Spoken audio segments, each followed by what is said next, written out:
It's hard to imagine what Ireland was like when my mother and father got married. My father was a Catholic, my mother was a Protestant. Big deal, you might say, but it was a very big deal in those days. The country was being torn apart along sectarian lines. My father's family didn't show up at the wedding. In our house, there was changes made so as not to, not to bring up, you know, um, sore subjects. Although all I remember is arguing about religion as we grew up. But my father and my mother really tried to preserve us from it. And I remember driving across the border, and my father saying, "This is a border that,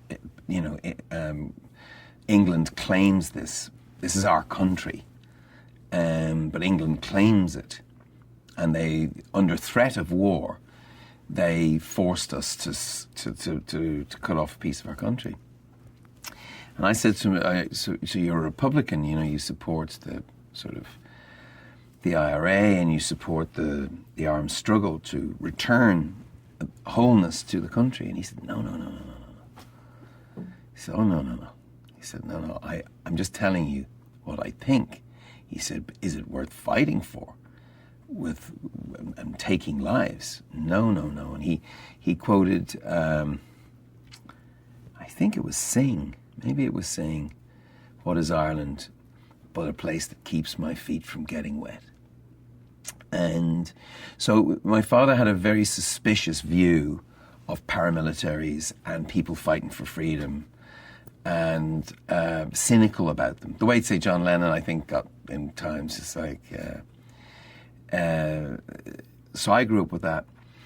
But when we wrote Sunday Bloody Sunday, I just tried as a lyricist, and it's not much of a lyric really, but it has one original thought, which is that it contrasts Easter Sunday, which was the rising in Ireland. It's 100 years, actually, in 2016. It's 100 years since 1916, when Ireland rose up at Easter in revolt against Britain. And it contrasts Sunday, Bloody Sunday, which was a massacre that happened in Derry in the early 70s, where British paratroopers opened fire on a peaceful protest. It contrasts these events with the resurrection, and that was a bit of a trip. I think that was audacious at the very least to do that. And it has this martial beat, and the great irony was that when our album War came out, a lot of people on the Republican side, on the was like Jerry Adams, who ran Sinn Féin, which was the political wing of the paramilitaries, had a picture of war in his office. And they looked at this song, Sunday Bloody Sunday, which is reminding everyone of the injustice the British did to us. And then he found out, that we're non-violent, and we were taking a very different approach. Things changed for us a little bit with that community. Indeed, we then campaigned in the United States against NORAID. NORAID was an organization that raised money in the United States to send home to buy guns and bombs. And there was a very romantic view in America at the time of the Irish freedom fighters.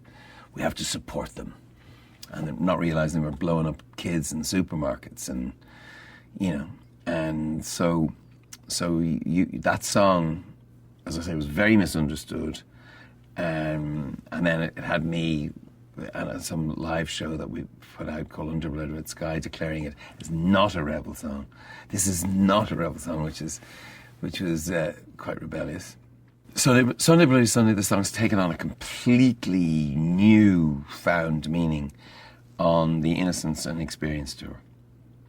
Sing it from this other place, take away the kind of rock and roll approach. It's more acoustic, and it seems to mean more now that we have peace. It reminds people, and we used images on the tour to remind people of where this song came from. But it reminds people that, I hope by us playing it, that the division is never physical like a border. Real borders are in people's hearts, the way we see each other. And I think that can be applied to all kinds of situations. In fact, I've rewritten the lyric a few times.